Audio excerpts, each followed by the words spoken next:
Hi folks, Dr. Starr, Silver Spring Medical Center. Thanks for listening in. We'll take about 5 minutes and tackle the next question of the day. Not so much a question, but kind of a reverse question.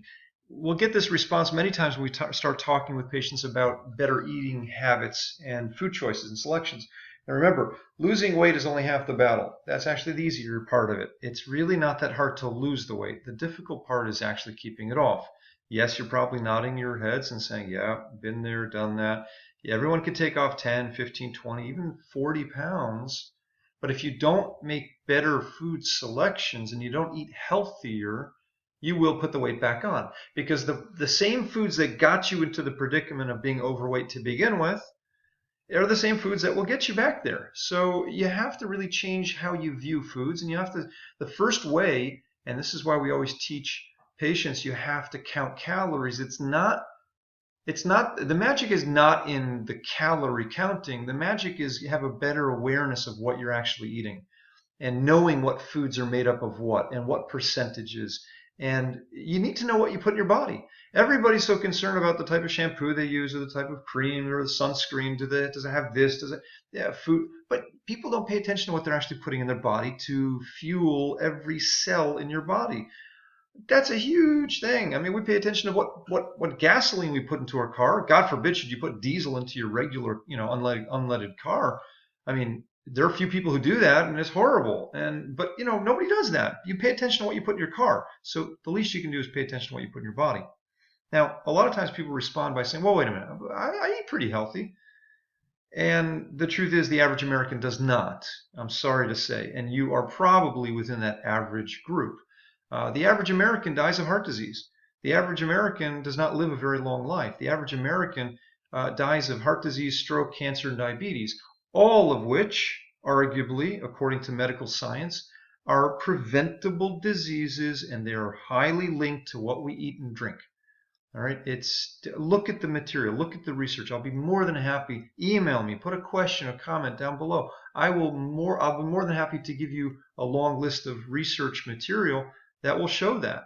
So, the average American thinks that they're eating really well, but they're really not. And if you take a look at what they're actually eating, and you break it down into fats, carbohydrates, and proteins, and the only way of doing this, by the way, is using a very cute app like loseit.com or MyFitnessPal. I mean, there's a lot of different things out there. They're all free pretty much. You don't need to spend any money on it. You put it into your smartphone, which most people have nowadays. You don't have to do any crunching and calculating. It does it for you. All you have to do is tell it what you ate and the amount of what you ate. It will compute everything else. And at the end of the day, the end of the week, the end of the month, you'll have a very nice list of exactly your breakdown of calonutrients. So if I asked you today, what percentage of your diet is fat? You probably don't know unless you're tracking it.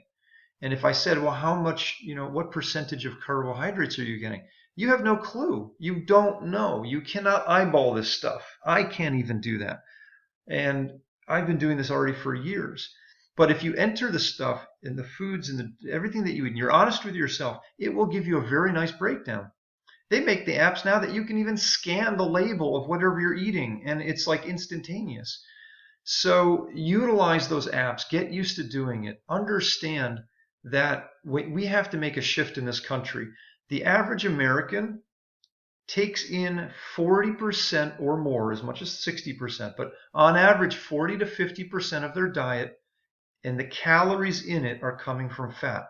That's very high, and that's sneaky fat, believe me. Many times people think they're eating high sugar stuff, the candy bars, the cookies, the cakes. Those are high fat, people. Those are things that are more calories coming from fat than they are sugar. So it's not the sugar that's making you fat. Sugar doesn't make you fat, fat does. All right, that's what happens, but it gets tied in together. And then you start thinking, well, I'm eating a salmon salad. The salad is great, but the salmon is almost 40% fat. Salmon fish is almost fatter than most cuts of chicken. And you wouldn't think of that. And many times it has more cholesterol. So the idea here is track what you're eating, put it into an app, let it tell you what your percentages are. That allows you to be able to adjust and start to choose foods that are lower in fat and protein. The higher fruit and vegetables and lentils and grains, the more you're going to fill up with good foods that's better for you, and it keeps you lower, keeps you trimmer, better energy, and you end up being healthier for it. Okay? Thanks for listening. Have a great day. Enjoy